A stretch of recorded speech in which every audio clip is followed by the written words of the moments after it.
नमस्कार जी, आप सभी को जो लोग जेटीसी के माध्यम से हमें देख रहे हैं, सभी को आज एक बहुत नई चीज़ हम दिखाने जा रहे हैं। हो सकता है कुछ लोग पहले से परिचित हो, पर मेरा जो अंदाज़ा है अधिकतर लोग इस शिक्षा के क्षेत्र में इस वाली चीज़ से परिचित नहीं होंगे। आज हम आए हैं सैनिक ग्लोबल एकेडमी और हमारे साथ हैं सोनू डागर जी। अपने काम के बारे में और इस पूरे संस्थान के बारे में आपको जानकारी देंगे। आपको बहुत ये नई जानकारी लगेगी और लाभकारी लगेगी अपने बच्चों के लिए। तो इसको शुरू करते हैं। सोनू भाई बताइए आपका एक बार परिचय और उसके बाद सारी चीज़ें। नमस्कार, जय हिंद सभी को, सभी जेटीसी मेंबर को बार बार प्रणाम। और मैं आपको बता दूं, जैसा कि आज़ाद कृष्णपाल आज़ाद भाई ने बताया, हम सैनिक स्कूल, मिलिट्री स्कूल, आरआईएमसी और एनडीए की तैयारी कराते हैं और हमारा कम्प्लीटली बोर्डिंग है फरीदाबाद बल्लभगढ़ में, सीकरी में। तो हमारा अभी इस साल का जो रिज़ल्ट रहा था वो 4 बच्चे आरआईएमसी में, राष्ट्रीय इंडियन मिलिट्री कॉलेज में उनका सिलेक्शन हुआ है।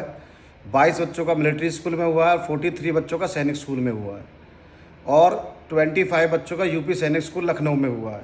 तो जिन भी पेरेंट्स का या बच्चों का सपना होता है कि वो डिफेंस में एज ए ऑफिसर अपने बच्चों को देखना चाहते हैं, वो बेझिझक होकर अपने बच्चों का एडमिशन के लिए आ सकते हैं। और अभी रजिस्ट्रेशन ओपन है, टिल 12 अप्रैल तक ओपन है।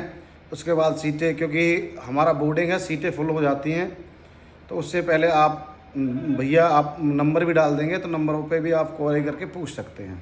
अच्छा, बहुत सारे जो लोग हैं वो शायद इस बात को जानते नहीं होंगे, जो आपने स्कूल्स के नाम लिए मिलिट्री स्कूल्स के, उसके बारे में आप थोड़ा एक मतलब बेसिक जानकारी दे दो भाई। ये स्कूल ऐसे होते हैं, यहाँ जाने के बाद बच्चों का ये फ्यूचर बनेगा। मैं आपको बता दूं कि देश के अंदर 33 सैनिक स्कूल्स हैं, 5 राष्ट्रीय मिलिट्री स्कूल्स हैं, एक आरआईएमसी है, राष्ट्रीय इंडियन मिलिट्री कॉलेज है, वो ग्रेजुएशन भी कराता है बच्चों को। वहाँ 8th में एडमिशन होता है। आरआईएमसी से मैं शुरुआत कर लूँ तो 8th में वहाँ एडमिशन हो जाएगा, तो बच्चा 12th तक भी वहीं पढ़ेगा और ग्रेजुएशन तक भी। एनडीए में 6 चांसेस होते हैं। तो आरआईएमसी जो है, राष्ट्रीय इंडियन मिलिट्री कॉलेज, जो देहरादून के अंदर लोकेटेड है, वो 6 की 6 चांसेस बच्चों को, जब तक बच्चे का एनडीए में सिलेक्शन नहीं हो जाता ग्रेजुएशन तक, तब तक वो बच्चों के साथ मेहनत करते रहते हैं। और आरआईएमसी का वैसे भी 95% रिजल्ट है, ठीक है। और सैनिक स्कूल के बारे में बता दूं तो हरियाणा में सैनिक स्कूल कुंजपुरा है और रेवाड़ी है। सैनिक स्कूल कुंजपुरा टॉप पे भी रहा है कई साल, अभी सेकंड पे है। ऑल इंडिया में 33 सैनिक स्कूल हैं गवर्नमेंट के, ठीक है जी, जिनमें सिविलियंस भी जाते हैं और डिफेंस वाले भी जाते हैं। सिविलियंस का 67% के करीब सीटें हैं और 33% के करीब सीटें, 25% के करीब सीटें जो हैं वो डिफेंस वालों के की हैं इसमें सैनिक स्कूल में। मिलिट्री स्कूल 5 हैं, उसकी जो मेरिट बनती है ऑल इंडिया लेवल पे बनती है। वो बोर्डिंग स्कूल्स हैं कि वहाँ से पढ़ने का फ़ायदा क्या होता है कि बच्चा सैनिक स्कूल से पढ़े, मिलिट्री स्कूल से पढ़े या आरआईएमसी से पढ़े, उन सब का एम एक ही होता है, एनडीए क्रैक कराना और वहाँ से एक डिसिप्लिन्ड, वेल बिहेवियर और एक ब्रेव ऑफिसर देश को समर्पित करना, ठीक है। तो तीनों स्कूलों की और एनडीए की तैयारी भी हम कराते हैं। हम क्लास 3rd से लेकर क्लास 12 तक बच्चे की प्रिपरेशन कराते हैं। और मिलिट्री स्कूल के बारे में मैं आपको बता दूं तो हमारे जो नियरेस्ट, अगर मैं हरियाणा में फरीदाबाद में बैठा हूं तो मैं अपनी नियरेस्ट बात करूंगा तो हमारे नियरेस्ट धौलपुर भी है मिलिट्री स्कूल और चील भी है, और उसके साथ साथ अजमेर भी है। तो राजस्थान में 2 मिलिट्री स्कूल हैं, एक सोलन के पास है मिलिट्री स्कूल चील, शिमला में, शिमला के पास में, और 2 बेंगलोर, एक बेंगलोर में है, एक बेलगांव में, 2 कर्नाटका के अंदर हैं। तो ज़्यादातर बच्चे प्रीफर करते हैं, नॉर्थ इंडियन जो बच्चे होते हैं वो सब ज़्यादातर अजमेर, धौलपुर और अपना मिलिट्री स्कूल चील जाते हैं। अभी आप सभी को पता होगा जो हमारे एनएसए हैं, नेशनल सिक्योरिटी एडवाइज़र हैं, अजीत डोभाल साहब, जिनके ऊपर काफ़ी मूवी भी बनी हुई है। अभी धुरंधर मूवी जो आई थी उनमें भी उनका रोल था, तो वो भी सैनिक स्कूल से पास आउट है। और जो हमारे पहले वाइस प्रेसिडेंट थे जगदीप धनखड़ साहब, वो भी सैनिक स्कूल से पास आउट थे। और हमारे अभी प्रेसिडेंट के defence foreign external affair minister हैं एस जयशंकर, वो भी मिलिट्री स्कूल बेंगलोर से पास आउट है। ऐसे बहुत सारी एलमनीज हैं जो मिलिट्री स्कूलों में पहुंच के जिन्होंने अच्छे अच्छे बड़े बड़े पोजीशंस पे, और तीनों सेनाओं के जो ऑफिसर्स जो हेड होते हैं, जनरल या एडमायरल की बात करें या एयर चीफ मार्शल की बात करें, तो बहुत सारे वो रह चुके हैं। एक तो ये चीज़ हो गई कि साधारण सिंपल भाषा में कहें तो मिलिट्री में ऑफिसर बनने की पहली सीढ़ी है ये सैनिक और मिलिट्री स्कूल। पर मैं ऐसे बहुत सारे लोगों से मिला हूँ, बहुत सारे ऐसे नौजवानों से मिला हूँ जो इन स्कूल से पढ़ के गए हैं, उनकी ओवरऑल जो पर्सनैलिटी है वो भी हटके और आम लोगों से बेहतर होती है, चाहे वो किसी भी फील्ड में जाए, किसी भी काम में जाए। बहुत सारे पॉलिटिशियन हैं देश में ऐसे जिन्होंने मिलिट्री और सैनिक स्कूल से जो है अपनी एजुकेशन की वो बहुत अच्छा कर रहे हैं अपनी लाइफ में। बिजनेस में एंटरप्रेन्योर हैं बहुत सारे ऐसे। तो कहने का मतलब ये है कि इन स्कूल्स में डिसिप्लिन होता है, एक अलग लाइफस्टाइल होता है।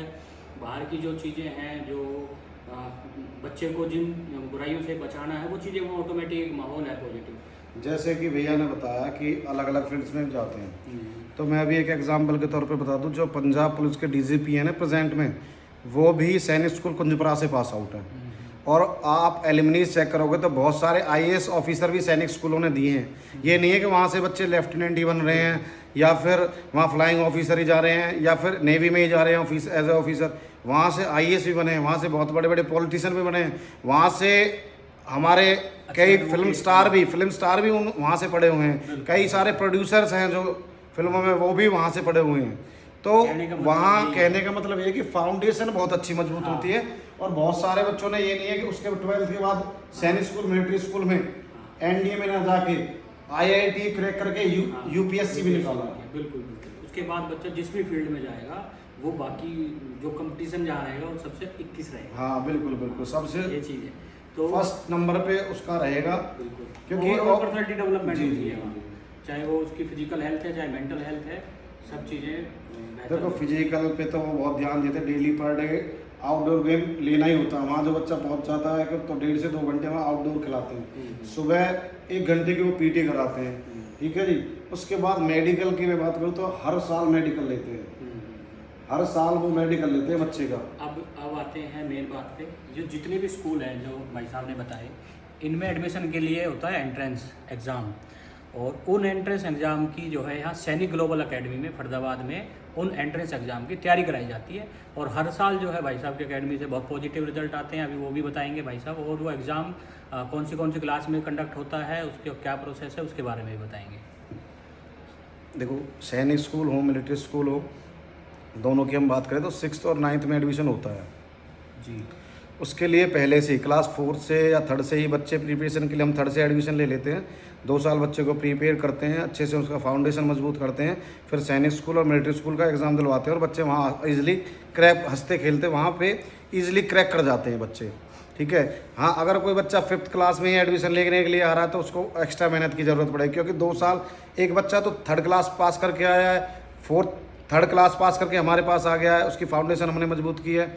एक 4th करके आया, उसका भी एक रीज़न है कि हम तैयार कैसे कर देते हैं कि सर कह रहे बहुत इजीली सिलेक्शन हो जाता है सैनिक में और मिलिट्री में, स्कूलों से नहीं हो पाता। उसका एक कारण ये भी है कि हमारे यहाँ सुबह 8 बजे से 1 बजे तक क्लासेस चलती हैं, फिर 3 बजे से 6 क्लास चलती है, 6 से 7 में गेम होगा, 7 से 8 में डिनर होगा, 8 से 10 रात को भी क्लास चलती है, 10 से 10:20 मिल्क ब्रेक होता है, फिर 10 रक्षाबंधन के बाद जैसे 4 महीने पेपर के बचते हैं तो 10:20 से लेकर 11:30 बजे तक भी क्लास चलती है। जब लास्ट मंथ एग्ज़ाम का रह जाता है तो गेम्स पीरियड बंद हो जाता है, 1 घंटा वो बढ़ जाता है। सुबह जो पीटी होती है 6 से 6:30 में, लास्ट के मंथ में वो भी उसका टाइम भी हम एक्स्ट्रा क्लासेस के रूप में ले लेते हैं। तो ये फ़ायदा होता है। स्कूल में आपका बच्चा कितना पढ़ रहा है आप सभी को पता होगा, आपका बच्चा स्कूल जाता है 5 to 6 आवर्स, उसमें लंच भी होता है, उसमें स्कूल वाले गेम्स भी कराते हैं, और शाम को आके रिवीजन कितना करता है बच्चा आप सभी जानते होंगे। आपका बच्चा 1 घंटे 1.5 घंटे या 2 घंटे से ज़्यादा नहीं पढ़ता है, बट हम जितना स्कूल आप करा रहे हो ना उतना ही हम शाम को करा रहे हैं बच्चे का, तभी तो बच्चे की ग्रोथ 1 साल में 2 साल में हो जाती है। क्योंकि हम पर डे की हमारा 11 आवर्स की क्लासेस होती हैं, मिनिमम 10 to 11 आवर्स की क्लास होती है। 10 घंटे जैसे बच्चा स्टार्टिंग में आता है तो 6 बजे क्लास ऑफ हो जाती है, गेम्स वगैरह। फिर नेक्स्ट मंथ जैसे ही बच्चे को 1 महीना होता है, आदत पड़ जाती है, तो फिर हम 8 से 10 भी क्लास स्टार्ट हो जाती है। जैसे ही रक्षाबंधन आता है अगस्त में 10-20 से और 11-20 तक भी क्लास हो जाती है। तो ये एक डिफरेंस है स्कूल में पढ़ाने का और एक एकेडमी में पढ़ाने का, कि हम उस बच्चे को 6 घंटे स्कूल में पढ़ाएंगे सुबह और 6 घंटे उसको बाद में पढ़ाएंगे, उसको प्रॉपर कोचिंग देंगे, ठीक है। यही कारण होता है कि बच्चा जल्दी से वो ग्रोथ कर जाता है। तो बच्चों का जो है बोर्डिंग है, क्योंकि अपना तो रहना खाना सारी चीज़ें यहीं पे होती हैं, और सुबह से खाना ब्रेकफास्ट से लेकर और डिनर तक सारा यहीं, और उसी में पढ़ाई का शेड्यूल हमने बनाया हुआ है। तो कितने बच्चे हैं अभी? हमारे पास अभी 280 स्टूडेंट्स हैं, ठीक है, और 300 सीटें अवेलेबल हैं हमारे पास, तो 300 में से अभी 30 मतलब 270 एडमिशन हमारे हो चुके हैं, तो 30 सीटें अवेलेबल है। तो जो भी पेरेंट्स इस वीडियो को देखें तो जल्दी से जल्दी अपने बच्चे को लेके आएँ। और फर्स्ट, हाँ, लड़के और लड़कियां दोनों का है। क्लास 3rd से ही हम लड़कियों को ले लेते हैं, 3rd से लेकर 9 तक लड़कियां हैं और 3rd से लेकर 12 तक बॉयज़ हैं। तो आप जो भी आएँ वो जल्दी से जल्दी करें, क्योंकि 30 सीट हमारे पास लेफ़्ट हैं। फिर ये ना करें कि भैया आपने वीडियो बनाई थी, फिर उस वीडियो का कोई फ़ायदा नहीं हुआ कि वहाँ तो सीटें ही फुल हो गई। हाँ, ठीक है। तो एडमिशन जो है वो हम यहाँ बच्चों को लेंगे 3री क्लास के बाद। 3rd क्लास से। 3rd क्लास मतलब वो 3rd उसने पास कर ली उसके हाँ बाद। हाँ जी। ठीक है। और जो 9th क्लास वाला जो एग्ज़ाम है उसके लिए भी 3rd से ही एडमिशन हो जाता है। अच्छा। और जो बच्चे 6th पास कर गए हैं वो RIMC के लिए भी आ सकते हैं। ठीक है। और जो 7th पास कर गए हैं, 8th में आ गए हैं, वो 9th क्लास के लिए सैनिक मिलिट्री के लिए आ सकते हैं। सैनिक मिलिट्री की जो 6th में एज होती है वो 10 से 12 साल होती है।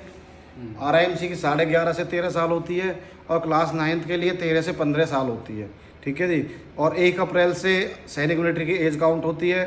और RIMC की जो एज काउंट होती है वो 1 जुलाई से होती है। और फिर भी किसी की कोई क्वेरी हो तो आप मोबाइल नंबर डाल देंगे, उससे आप पूछ सकते हो। अच्छा, अभी जो रिजल्ट आया उसके बारे में थोड़ा बताओ, क्योंकि मैंने अखबार में भी पढ़ा, खूब बढ़िया रिजल्ट आया जी जी जी। अभी जो रिजल्ट आया है प्रेजेंट में 2025 बैच का, तो उसमें 4 बच्चों ने राष्ट्रीय मिलिट्री कॉलेज तो देहरादून के अंदर एक ही इंस्टीट्यूट है, उसमें हमारे बच्चों का सिलेक्शन हुआ है। और 22 बच्चों का मिलिट्री स्कूल में हुआ है, 43 स्टूडेंट्स का सैनिक स्कूल में हुआ है, और 25 स्टूडेंट का यूपी सैनिक स्कूल लखनऊ और गोरखपुर दोनों स्कूलों में हुआ है। तो मैं आपको बता दूं, वैसे तो हमारे 63 बच्चों ने एग्ज़ाम दिया था, 63 में से 63 क्वालिफाइड है। बट क्वालिफाइड से काम नहीं चलता है। मेन बात है वहाँ बच्चा पढ़ रहा है, सिलेक्शन ले रहा है। आजकल क्या हो रहा है कि क्योंकि 40% पे क्वालिफाई होता है सैनिक स्कूल में, पर मेरिट बनती है 85 पे जाके। आजकल क्या हो रहा है कि स्कूलों से फॉर्म भर जाते हैं बच्चे के, या घर से भी, या कोई कहीं से भी जानकारी मिली, फॉर्म भर जाते हैं और पेरेंट्स गुमराह हो जाते हैं कि मेरा बच्चा क्वालिफाइड है। क्वालिफाइड में कम से कम 85% बच्चे के, या 80% बच्चे को होने चाहिए, तब जाके आपको सीट मिलेगी। क्वालिफाई 40% पे ही है, बट वहाँ सीट नहीं मिलेगी 40% पे। सीट मिलेगी जाके आपको 80 या 85% पे। आप घर से पढ़ के या ऑनलाइन पढ़ के, हम ऑनलाइन क्लासेस भी देते हैं। अगर किसी को ऑनलाइन क्लासेस भी लेनी है तो ऑनलाइन बैच भी अवेलेबल है, RIMC के लिए भी, सैनिक स्कूल के लिए, मिलिट्री स्कूल के लिए भी। मुझे लगता है ऑनलाइन से ज़्यादा बेहतर है कि ऑफलाइन ही बच्चे यहाँ आए। हाँ, ऑफलाइन में माहौल भी है, जी जी, क्राउड है, बच्चे, माहौल का फ़र्क पड़ता है, सोसाइटी का फ़र्क पड़ता है। बच्चा यहाँ पे आता है और बच्चों को देख के सीखता है। फिर उसका डाउट है वो टीचर से कभी भी सॉल्व कर सकता है, क्योंकि हमारे जो हॉस्टल होते हैं उसमें टीचर ही सोते हैं। टीचर सारे बाहर के हैं हमारे, तो वो वार्डन वाला सीन नहीं है कि वार्डन बच्चे के साथ सो रहा है। बच्चे के साथ टीचर सोते हैं, और कभी भी डाउट हो, रात को 12 बजे भी डाउट हो तो 12 बजे भी डाउट बच्चों को बताते हैं। अच्छा, बच्चों के देखभाल को लेके क्या है, किस तरह की व्यवस्थाएं हैं अपने पास? बच्चे को देखभाल के लिए जी सबसे पहले तो सिक्योरिटी गार्ड होते हैं रात को। ठीक है। दूसरा सबसे मेन है कि हमारा 24 घंटे CCTV सर्विलेंस होता है सभी जगह पे। हमारी बिल्डिंग में 66 कैमरे लगे हुए हैं, बाहर से लेके अंदर तक 66। और किसी क्लास में तो 2 कैमरे लगे हुए हैं, मोशन वाले कैमरे हैं। अगर रात को कोई भी, अगर मान लो कोई चूहा भी जाएगा ना रास्ते में से, वो भी डिटेक्ट हो जाता है। ठीक है, ये है। ठीक है, बढ़िया। और खाना पीना बच्चों के जो एक हेल्थ ठीक रहे उसके लिए किस तरह का खाना देते हैं हम, कुछ ऐसा? तो हेल्दी डाइट रहती है हमारे यहाँ। ना तो कोई कुरकुरे अलाउड होता है, ना कोई चिप्स अलाउड होता है, ना कोई नमकीन खाना अलाउड होता है। ठीक है जी। हमारे यहाँ हेल्दी ब्रेकफास्ट होता है, डेली अलग अलग ब्रेकफास्ट होता है। मैस मेन्यू है, भैया डाल देंगे, क्योंकि डेली अलग अलग होता है। किसी दिन दलिया बनता है, किसी दिन पोहे बनते हैं। लंच में 2 सब्जियां होती हैं, चपाती होती हैं, राइस होती है, सलाद होती है। ऐसे ही शाम को इवनिंग में 2 सब्जियां होंगी और राइस होगा, चपाती होंगे और चावल होंगे। फिजिकल एक्टिविटी कुछ? हाँ, फिजिकल एक्टिविटी के लिए मैंने आपको पहले ही बताया कि सुबह 6 AM जो वेकअप टाइम होता है, 6:30 to 7 AM जो होता है वो PT टाइम होता है, PT और योगा टाइम। उसमें रनिंग वगैरह कराते हैं सर। रनिंग होने के बाद 10 मिनट, फिर उसके बाद क्या नाम है, बच्चों को योगा वगैरह कराते हैं। ठीक है जी। एक्सरसाइज वगैरह कराते हैं। फिर शाम को 6 से 7 में, क्योंकि अभी गर्मियों का टाइम स्टार्ट हो जाता है, 6 से 7 में गेम्स पीरियड होता है, और जब सर्दियाँ स्टार्ट होती है तो उस टाइम 5 से 6 होता है। तो अपने पास जो एडमिशन होते हैं वो एनुअल होते हैं, मतलब एक साल के लिए? हाँ, एक साल के लिए भी बच्चा आ सकता है, 2 साल के लिए भी आ सकता है, और 12 तक पढ़ना चाहे तो 12 तक भी पढ़ सकता है। हमारा ऑब्जेक्टिव ये नहीं कि हम बच्चे को 12 तक खींच के ले जाएं। हमारा ऑब्जेक्टिव ये है कि बच्चा हमारे यहाँ से सैनिक स्कूल में जाए, मिलिट्री स्कूल में जाए, और या फिर RIMC में जाके अपना और अच्छा फ्यूचर बनाए। 12th मतलब जो उसकी उम्र 12 साल होगी बच्चे की, तब तक कह रहे हो आप? हाँ, नहीं, 12th क्लास। 12th क्लास तक हाँ। अपने यहीं हाँ, हम हमारे यहीं पढ़ सकते अकेडमिक पढ़ाई भी पढ़ सकते हैं। हाँ, स्कूलिंग भी होती है, साथ साथ में कोचिंग भी चल रही है। हैं? अच्छा अच्छा अच्छा, ठीक है जी भाई साहब, बहुत बढ़िया। एक बार बच्चों का इंट्रोडक्शन कराते हैं। आ जाओ बेटा, और मैं उन बच्चों से भी मिलवाऊंगा आपको कि जिन बच्चों ने RIMC का एग्ज़ाम क्वालिफाई किया है। ये हर्षित है, जिसने RIMC का उत्तराखंड से एग्ज़ाम क्वालिफाई किया है। हर्षित, अपने बारे में बताओ, introduce yourself. Good morning, everyone. This is an opportunity to introduce myself. Myself, Abhishek Joshi. I am from Rishikesh, Uttarakhand. I am in class 7th and I am currently studying in Sainik Global Academy to prepare for RMC. This year I qualified for RMC, and also last year I qualified for All India Sainik School and my marks were 276 and I got Sainik School Godakhal, but I left it because I wanted to prepare for RMC. Thank you. और इसके बाद मैं आपको मिलवाना चाहूँगा एकता दीक्षित है, जिन्होंने UP से exam qualify किया है। एकता, आ जाओ बेटा, आप इधर हो जाओ। एकता, आ जाओ। तो ये बेटी है जिसने UP से अपने पहले ही अटैम्प्ट में RIMC का, मैं बता दूं, 3 अटैम्प्ट होते हैं जो RIMC राष्ट्रीय मिलिट्री कॉलेज है, देहरादून में लोकेटेड है। तो अपने पहले ही अटैम्प्ट में इसने एग्ज़ाम क्वालिफाई कर लिया। तो आपने कितनी मेहनत की, और अपने बारे में अपने आप को इंट्रोड्यूस कीजिए। Thank you, sir, for giving this opportunity. I am Ekta Dikshit from Mathura, Uttar Pradesh. I am of 11 years and I am in class 7th. Last year I qualified UP Sainik School and All India Sainik School. My score were 276 out of 300 in All India Sainik School. Thank you. अभी के बारे में बताओ, अभी RIMC का के कितने chance आपके लेफ्ट हैं, और अभी कौन से प्रयास में आपने ये सफलता हासिल की? अभी मेरे पास RMC के 2 चांसेस और हैं, और ये मेरा पहला अटैम्प्ट था जिसमें मैंने RMC क्वालिफाई तो किया। कितनी मेहनत की आपने इसको निकालने के लिए? मेहनत तो मैंने बहुत की थी, मतलब जो टीचर्स पढ़ाते थे उस पर भी कंसंट्रेशन करती थी, फिर बाद में कुछ स्टडीज़ भी करती थी, रिवाइज करती थी चीज़ों को। टीचर्स ने कैसी मेहनत की या कैसे पढ़ाते हैं? टीचर्स बहुत अच्छा पढ़ाते हैं, मतलब ऐसा पढ़ाते हैं कि समझ आ जाता है, और कोई डाउट्स होते तो वो भी टीचर्स क्लियर कर देते हैं आसानी से। ठीक है, बढ़िया। तो बेटा, क्या नाम है, आप कहाँ से रहने वाले हो, ये भी बताओ। मैं मथुरा, उत्तर प्रदेश से हूँ। मथुरा। और आपके साथ कितने स्टूडेंट्स ने तैयारी की, कितने ने एग्ज़ाम निकाला? मेरे साथ 6, मेरे अलावा 5 बच्चे और थे मेरे साथ, जिसमें से हम 4 निकले थे। कौन कौन बच्चे जो निकले? एक तो आप हो गई, और एक शिखा राय थी बिहार से, हाँ, एक हर्षित जोशी है उत्तराखंड से, और एक अंकित कुमार है बिहार से। तो 4 बच्चों का क्वालिफाई हुआ है। तो अभी इंटरव्यू भी हो चुका है, तो 2 बच्चे बिहार के वो इंटरव्यू के लिए गए हुए थे, तो अभी वो आए नहीं है। जैसे ही वो आएंगे तो हम उनको भी मिलवाएंगे आपसे। और हमने वीडियो भी बना के सैनिक ग्लोबल एकेडमी के YouTube चैनल पे डाल रखी हैं, तो आप वहाँ पे भी जाके उनका इंटरव्यू और उनकी वीडियोस आप देख सकते हैं और अपने बच्चों को दिखा सकते हैं, जिससे कि बच्चे नई उम्र में ही इतना मोटिवेट हो जाए कि वो आने वाले समय में कोई भी एग्ज़ाम ईजिली क्रैक कर सकें। बस एक चीज़ और है कि इसमें आप देर ना करें, क्योंकि एकेडमी में सीट्स भी लिमिटेड है, और फिर बच्चों की पढ़ाई भी, अगर आप लेट करेंगे तो पढ़ाई भी रह जाती है। इसलिए आप जल्दी से जल्दी, आपके मन में जो भी सवाल हो, दिए गए नंबर पर भाई साहब से कनेक्ट करें और अपने जो भी सवाल पूछें, और उसके बाद एडमिशन की तैयारी करें। Thank you very much.